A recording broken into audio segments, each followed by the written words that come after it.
Përshëndetje të gjithëve, atëherë sot jemi me një tjetër analizë teknike ku si gjithmonë do analizojmë Euro USD, Euro GBP dhe Euro CF. Shkojmë dhe analizojmë pairin e parë. Siç e shihni, Euro GBP ndodhet në një zonë të rëndësishme supply, të cilën fillimisht e ka refuzuar 2 herë këtu dhe kemi pasur një drop.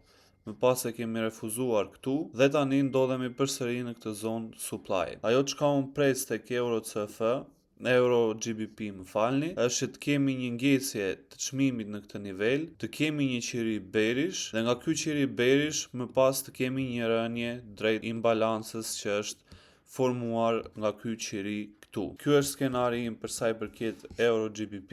Nëse shkojmë tek Euro USD, Euro CF më falni, Euro CF ndodhet në një zonë lokale supply, nuk është se është e rëndësishme, por është lokale sepse kemi këtu një supply drop base drop dhe kjo zonë supply ka sjell këtë rënjen e fortë këtu, më pas është refuzuar përsëri këtu dhe tani kanë shfaqur shisat përsëri shenja të pranisë së tyre në këtë zonën këtu. Kështu që ajo çka unë pres është edhe në hapje të javës që vjen, por ndoshta gjatë sezonit londines, është që të kemi një drop në vijim, pra të kemi një drop deri në golden zone që është niveli, pra nëse marrim Fibonacci, do e kuptojmë që është një zonë e rëndësishme, midis nivelit 61.8 dhe 78.6 të Fibonacci plus është një zonë supply këtu zonë demand këtu e cila ka bërë këtë pushin e fort këtu.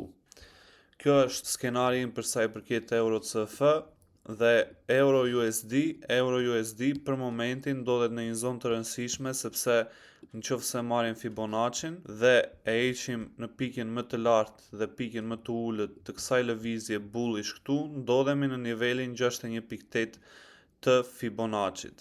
Dhe nëse shkojmë majtas, do e shohim qartë që kjo zonë përputhet fiks me zonën demand këtu e cila ka sjell një lëvizje bullish në Euro USD në 9 mars dhe një lëvizje që është pak a shumë jo shumë e madhe, por përsëri tregon një zonë demand këtu.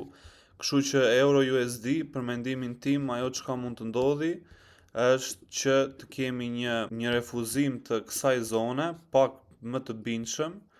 Pra kemi këtë zonën këtu dhe të kemi një refuzim, një ngjecje në këtë nivel, të kemi një ngjecje këtu në këtë nivel, ndoshta një lëvizje korrigjuese rënëse dhe më pas të kemi një lëvizje bullish drejt këtyre zonave lokale më sipër.